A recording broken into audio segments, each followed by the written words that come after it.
Pumunta ako ng Batangas. Pumasok naman ako bilang construction worker. Oo. Yun. So, 6 months ako doon.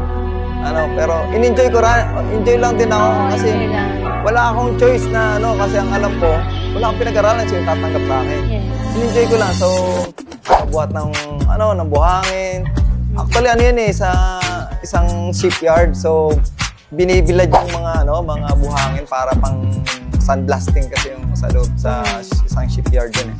So, ayun, after ng 6 months, nag-decide naman akong mapunta ng Manila.